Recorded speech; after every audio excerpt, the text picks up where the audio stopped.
दोस्तों, किसी ने सही ही कहा है कि आवाज ऊंची हो तो कुछ ही लोग सुनते हैं, लेकिन अगर बात ऊंची हो तो बहुत सारे लोग सुनते हैं। नमस्कार दोस्तों, आपका हमारे YouTube चैनल बुद्ध ज्ञान में दिल से स्वागत है। दोस्तों, यह कहानी 24 साल के लड़के की है जो सेठ के यहाँ पर नौकरी करता था। दुख की बात तो यह थी कि उसके माँ बाप इस दुनिया में नहीं थे। उसकी जिंदगी बड़ी परेशानी में चल रही थी। वह रोज काम पर जाता था, रोजाना पैसे कमा करके घर आता था, तब खाना बनाता था, उसके खाना खाता था और फिर थका हारा सो जाता था। वह रोज की तरह अपने काम पर जा रहा था। एक दिन उसने देखा कि एक फकीर अपनी पीठ पर 3 थैली लटकाए हुए शहर की तरफ जा रहा था। वह काफी बूढ़ा भी था और काफी देर से वह यूं ही सफर कर रहा था। आखिरकार कुछ दूर और सफर करने के बाद वह चलते चलते थककर एक पेड़ के नीचे बैठ गया। तभी उनकी नजर एक नौजवान युवक पर पड़ी जो उसी रास्ते से जा रहा था और वह भी इस दिशा में जा रहा था जिस दिशा में उन बूढ़े फकीर को जाना था।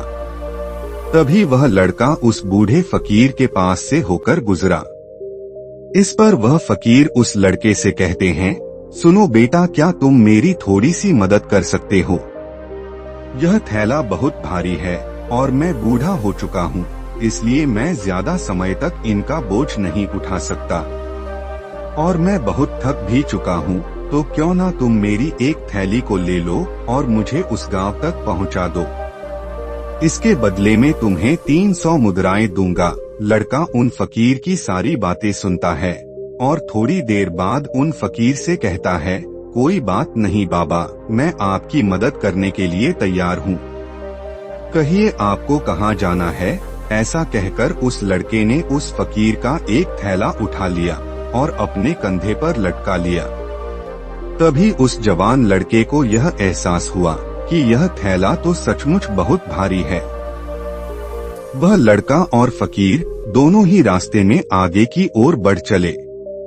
कुछ दूर आगे चलने के बाद देखते ही देखते वह गांव खत्म होने लगा। अब एक सुनसान रास्ता आगे की ओर जा रहा था। वे दोनों अपने मार्ग में मस्त होकर आगे की ओर बढ़ते चले जा रहे थे। जब भीड़ से वह पूरी तरह अलग हो गए तो वह लड़का उन फकीर से बोला, बाबा, इस थैली में आखिर ऐसा क्या रखा है जो इस थैली में इतना वजन है? इस पर वह फकीर आदमी उस लड़के को जवाब देते हुए कहते हैं, कुछ नहीं बेटा, बस इसमें कुछ तांबे के सिक्के भरे हुए हैं, इसी कारण इस थैली में बहुत वजन है। उन फकीर की यह बात सुनकर वह लड़का मन ही मन सोचने लगा, लगता है यह बाबा कोई बड़े व्यापारी हैं, तभी तो इतने सारे तांबे के सिक्के लेकर चल रहे हैं। और तभी उसके मन में एक ख्याल आया कि मुझे क्या करना चाहिए, कि मुझे तो खाली यह थैला दूसरे गांव तक पहुंचाना है। बस इतना ही। जैसे ही उसके मन में यह ख्याल आया, उसने तांबे के सिक्कों का ख्याल अपने मन से निकाल दिया और वह अपनी धुन में मस्त होकर आगे की ओर चलने लगा। चलते चलते कुछ और समय बिता और वे दोनों एक नदी के किनारे जा पहुँचे। वह लड़का काफी चुस्त और तंदुरुस्त था, इसलिए वह बिना सोचे नदी में उतर जाता है। किंतु वह फकीर नदी के किनारे पर ही खड़े थे। इस पर वह लड़का उन फकीर से कहता है, क्या हुआ बाबा, चलिए हमें यह नदी पार करनी होगी, तभी तो हम उस गांव तक पहुंच पाएंगे। इस पर फकीर उस लड़के से कहता है, मैं जानता हूँ बेटा कि हमें यह नदी पार करनी ही होगी, लेकिन जैसा कि तुम जानते हो मैं बूढ़ा हो चुका हूँ और 2-2 ठेले लेकर मैं यह नदी पार नहीं कर सकता। कहीं मेरा पैर फिसल गया तो मेरा क्या होगा? क्या तुम मेरी एक और थैली ले सकते हो? मैं तुम्हें इसके बदले भी 300 मुद्राएं दूंगा। वह लड़का मुस्कुराते हुए उन फकीर से कहता है, बाबा, आप मुझे शर्मिंदा कर रहे हैं। यदि आप मुझे स्वर्ण मुद्राएं ना भी दें तो भी मैं आपका कार्य अवश्य करूंगा। मैं आपको उस दूसरे गांव तक जरूर पहुंचाऊंगा। इस पर फकीर ने कहा, बेटा तुम तो बड़े ही भले इंसान लगते हो। इतना कहकर उन्होंने वह दूसरी थैली भी उस लड़के को पकड़ा दी। लड़के ने जब वह दूसरी गठरी अपने कंधे पर रखी तो वह गठरी भी उसे बहुत ज्यादा भारी लगी। उसने वहां पर कुछ नहीं कहा, जैसे तैसे उन दोनों ने नदी पार की। नदी पार करने के बाद बातों ही बातों में लड़के ने उन फकीर से कहा, बाबा आखिर इस दूसरी गठरी में क्या है? इस गठरी में भी बहुत ज्यादा वजन है। इस पर वह फकीर उस लड़के को जवाब देते हुए कहते हैं, इसमें चांदी के सिक्के हैं, इसी कारण इस गठरी में भी बहुत ज्यादा वजन है। उस फकीर की सारी बातें सुनकर अब उस लड़के का दिमाग तेजी से काम करने लगा। वह यह सोच रहा था कि एक थैली में तांबे के सिक्के और दूसरे थैली में सोने के सिक्के। ऐसा प्रतीत होता है कि यह फकीर बाबा कहीं दूर से आ रहे हैं और उन्होंने यह जमीन जायदाद बेचकर यह सिक्के इकट्ठे किए हैं, तभी तो यह इतना धन लेकर चल रहे हैं। लेकिन वह लड़का उन फकीर से कुछ नहीं कहता और वह दोनों चुपचाप आगे की ओर बढ़ते हुए चले जाते हैं। कुछ दूर चलने के बाद एक बार फिर एक सुनसान रास्ता आता है। उस सुनसान रास्ते को देखते ही लड़के के मन में तरह तरह के विचार उत्पन्न होते हैं। वह यह सोचने लगा कि यह तो सुनसान जगह है।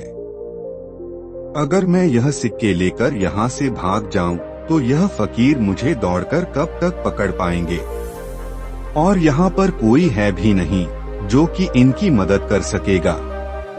और वैसे भी यह बहुत सारे सिक्के हैं। मैं उनसे एक अच्छी दुकान खरीद सकता हूँ, अपना नया व्यापार शुरू कर सकता हूँ। और वैसे भी यह बूढ़ा फकीर इन पैसों का क्या करेगा? इससे अच्छा तो मैं ही रख लेता हूँ। वह लड़का इन सभी के बारे में सोच ही रहा था। तभी अचानक उसको खुद पर आश्चर्य हुआ, अरे मैं यह क्या सोच रहा हूँ? यह फकीर बाबा न जाने कहाँ से आ रहे हैं। या कोच करके उन्होंने इतने सारे पैसे इकट्ठे किए होंगे, मुझे इनका फायदा नहीं उठाना चाहिए। नहीं नहीं, मुझे ऐसा नहीं करना चाहिए। उसने कुछ देर तक तो दिमाग के विचारों को काबू कर लिया, लेकिन कुछ देर बाद उसके मन के विचार देखते ही देखते उस पर हावी होने लगे। वह लड़का दो थैली लेकर फकीर के पीछे पीछे चल रहा था और कुछ दूर आगे चलने के बाद एक पहाड़ आया। इस पर वह फकीर बाबा उस लड़के से कहते हैं, यह पहाड़ी में नहीं चढ़ पाऊंगा। मैं काफी बूढ़ा हो चुका हूँ और मेरे घुटनों में भी दर्द रहता है। यदि तुम मेरी तीसरी गठरी भी ले लो तो मैं तुम्हें 300 मुद्राएं और दूंगा, लेकिन याद रखना इसे कहीं गिराना मत, कहीं यह गठरी खुल ना जाए। इस पर वह लड़का उन फकीर से कहता है, क्यों बाबा, आखिर इसमें ऐसा क्या है? इस पर वह फकीर उस लड़के से कहते हैं, इसमें स्वर्ण मुद्राएं हैं। यह सुनकर वह लड़का मन ही मन बहुत खुश हुआ और चुपचाप वह गठरी भी उन फकीर से ले ली और देखते ही देखते वह दोनों आगे के मार्ग में बढ़ने लगे।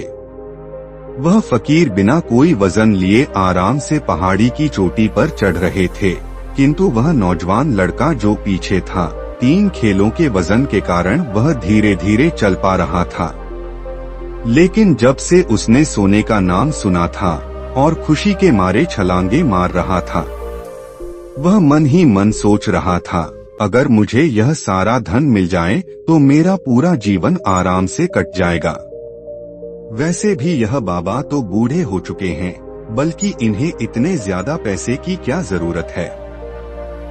इनका जीवन तो वैसे भी कट चुका है। मैं एक काम करता हूँ, मैं सारे पैसे लेकर यहाँ से भाग जाता हूँ। लड़के के मन में अनगिनत विचार उठ रहे थे। अब उसकी बुद्धि पर पूरी तरह से हावी हो चुके थे और उस लड़के का मन खुद को सही साबित करने के लिए न जाने क्या क्या कह रहा था। और तभी उस लड़के के मन में एक और विचार उत्पन्न हुआ। और अब की बार वह लड़का यह सोच रहा था, लगता है यह फकीर बाबा कोई चोर हैं, वरना उनके पास इतनी स्वर्ण मुद्राएं कहां से आएगी। अगर यह कोई व्यापारी होते तो भला यह इस तरह से पैदल यात्रा तो नहीं करते, क्योंकि उनके पास इतने पैसे थे तो कोई ना कोई साधन तो अवश्य कर सकते थे। लगता है यह कोई चोर ही हैं। और चोर से चोरी करने में भला क्या बुराई है। यह सोचता हुआ लड़का उन फकीर के साथ आगे की ओर बढ़ने लगा। और देखते ही देखते वह लड़का फकीर से बहुत आगे निकल चुका था। और वह यह सोच रहा था कि जैसे ही उस पहाड़ की ढलान आएगी मैं तीनों गठरी लेकर भाग जाऊंगा। इससे यह सारे पैसे मेरे हो जाएंगे और मेरी गरीबी दूर हो जाएगी और मैं हमेशा हमेशा के लिए पैसे वाला इंसान हो जाऊंगा। मैं जो चाहूंगा वह कर पाऊंगा। मेरे पास बहुत सारा धन होगा। और देखते ही देखते वह दोनों पहाड़ की चोटी पर पहुंच गए और अब ढलान का रास्ता शुरू होने वाला था। तभी वह लड़का उन फकीर से नजरें बचाकर वह तीनों गठरियां लेकर भागते हुए आगे बढ़ गया और उसे अपना शरीर बहुत हल्का महसूस हो रहा था, मानो उसे तीनों थैलों का वजन मालूम ही ना पड़ रहा हो। काफी देर तक दौड़ते वह किसी भी तरह बचते बचते वह अपने घर पहुंच ही गया। उसकी खुशी का कोई ठिकाना नहीं था। उसने सोचा, क्यों ना मैं जल्दी जल्दी इन तीनों थैलों में से सारे धन को निकाल लूं। यह सोचकर जब उसने एक गठरी खोली तो पहले गठरी में उसे लोहे से जंग भरे सिक्के मिले। यह देखकर उसे यकीन नहीं हुआ। इस पर उसने फटाफट दूसरी भी गठरी भी खोल डाली। उसमें भी उसे लोहे के सिक्के जंग लगे हुए निकले। यह सब देखकर वह लड़का बहुत हैरान था कि आखिर यह सब कैसे हो रहा है। उस फकीर ने तो मुझसे कुछ और ही कहा था। अब उसने वह लास्ट वाली का गठरी खोली और उसमें भी लोहे के जंग लगे हुए सिक्के निकले। यह देखकर वह लड़का बड़ा क्रोधित हुआ। उसने सोचा, उस फकीर ने मुझे झूठ क्यों बोला। उन्होंने मुझे ऐसा क्यों कहा कि एक में तांबे के सिक्के हैं, एक में चांदी के और तीसरे में स्वर्ण मुद्राएं हैं। वह ऐसा कैसे हुआ यह सोच ही रहा था। तभी उसकी नजर उस थैली पर पड़े एक पत्र पर पड़ी। तभी उसने वह पत्र उठाया और उस पत्र में लिखा था, यह पूरा नाटक ईमानदार व्यक्ति की खोज करने के लिए रचा गया है और मैं इस राज्य का राजा हूँ। मेरी कोई संतान नहीं है और इसीलिए ही मैंने यह खेल खेला है, ताकि मैं अपने राज्य में किसी एक ऐसे ईमानदार व्यक्ति की खोज कर सकूं, जो मेरे बाद इस राज्य का राजा बन सके और इस राज्य पाठ को संभाल सके। और इस राज्य का भार भी वही संभाल सकता है जो पूरी तरह से ईमानदार हो, जिसके मन में किसी भी प्रकार का कोई लालच ना हो। इतना पढ़ते ही वह लड़का जोर जोर से चिल्लाने लगा। वह सिर पकड़कर बैठ गया। वह जानता था, यदि वह अपने मन के विचारों को काबू कर लेता तो उसका जीवन आज सफल हो गया होता, लेकिन वह अपने मन के विचारों पर काबू नहीं कर पाया। दोस्तों, महात्मा बुद्ध कहते हैं कि मन ही सब कुछ है। आप जो सोचते हैं वही बनते हैं। इसलिए आपका सबसे बड़ा दुश्मन आपका मन है। आपको इतना नुकसान कोई नहीं पहुंचा सकता जितना कि मन के विचार आपको पहुंचा सकते हैं। महात्मा बुद्ध कहते हैं, अपने विचारों को ध्यान से देखो। हमारे भीतर जो विचार चल रहे हैं वही विचार शब्द बनते हैं और शब्द काम के रूप में प्रकट होते हैं। बार बार दोहराने पर काम वार्ताओं में बदलता है और धीरे धीरे चरित्र के साथ बर्थ चरित्र में परिवर्तित हो जाता है और यही चरित्र हमारे भाग्य का निर्माण भी करता है। इसलिए हमें अपने विचारों के प्रति स्पष्ट रहना बहुत जरूरी है। और हमें जागरूक होना बहुत आवश्यक है। हमें यह जानना भी जरूरी है कि हमारे मन में किस प्रकार के विचार आ रहे हैं। आगे महात्मा बुद्ध कहते हैं कि कमजोरी हमेशा छोटे विचार से उत्पन्न होती है। यह एक बीज के रूप में होती है, और यदि इस बीज को नष्ट न किया जाए तो यह छोटा सा विचार एक बहुत बड़ा वृक्ष का रूप ले लेता है और हमारी बुद्ध की सोचने और समझने की क्षमता को नष्ट कर देता है। जिस प्रकार आपने इस कहानी में देखा कि एक ईमानदार लड़के का मन उस पर हावी हो चुका था और उसकी सही और गलत सोचने की क्षमता बिल्कुल नष्ट हो चुकी थी, जिस कारण वह समझ नहीं पाया कि उसे क्या करना चाहिए, और उसके लालच ने उसके अंदर इतनी ऊर्जा भर दी कि वह तीनों थैलों उठाकर इतनी तेजी से वहां से भागता हुआ आगे भी बढ़ा चला गया। इसलिए जब आपके मन में पहली बार कोई गलत विचार उत्पन्न हो तभी उसे जड़ से उखाड़ देना चाहिए, लेकिन आपने ऐसा नहीं किया तो वह एक दिन एक बड़े वृक्ष के रूप में आपके सामने प्रकट होगा और किसी न किसी रूप में आप चाहकर भी उसे कुछ नहीं कर पाएंगे और रोक नहीं पाएंगे। लेकिन अब आपके मन में यह प्रश्न उठ रहा होगा कि हम अपने विचार, मन के विचारों को कैसे नियंत्रित करें। हमारा मन तो इतना चंचल है कि वह इतना शक्तिशाली है कि वह हम पर हावी हो ही जाता है। हम चाह कर भी उस पर नियंत्रण नहीं कर पाते। इसके जवाब में महात्मा बुद्ध हमें दो बातें सीखते हैं। पहली बात, सही इरादा विकसित करो। कई बार आपने देखा होगा कि आपके मन में कुछ और होता है किंतु कहते आप कुछ और हैं, क्योंकि आपके मन के भीतर जो भी कुछ बस रहा है वही आपके मन से बाहर भी निकल रहा है। लेकिन जब हमसे वह गलती हो जाती है तो उसके बाद हमारा मस्तिष्क अच्छी तरह से काम करना रहा शुरू कर देता है। हमारे सोचने और समझने की क्षमता एक बार फिर से जागृत हो जाती है और ऐसी अवस्था में हमें यह एहसास होता है कि हमसे गलती हो गई है और फिर हमारा मन दुखी हो जाता है, हमारा मन अफसोस से भर जाता है। और इस भारीपन और दुख से बचने के लिए महात्मा बुद्ध हमें सही इरादा विकसित करने के लिए कहते हैं। इसके लिए जब भी आप कोई कार्य करने जा रहे हो तो सबसे पहले आपको अपने से पूछना चाहिए कि जो मैं करने जा रहा हूँ इसके पीछे मेरा इरादा क्या है। क्या मैं दूसरों को दुख पहुँचाना चाहता हूँ? क्या मैं दूसरों को नीचा दिखाने जा रहा हूँ या मुझे खुद को ऊपर उठाना है? खुद से सवाल कीजिए, खुद को जागृत कीजिए। जब आप अपने इरादों के प्रति सचेत होने लगेंगे, जब आप अपने विचारों के प्रति सजग होने लगेंगे, तभी आपके भीतर सकारात्मक का प्रभाव होगा। तभी आप सकारात्मक इरादों से जुड़ने लगेंगे और आपके मन के अंदर बसी वही नकारात्मक ऊर्जा और नकारात्मक इरादे दिन व दिन दूर चले जाएंगे।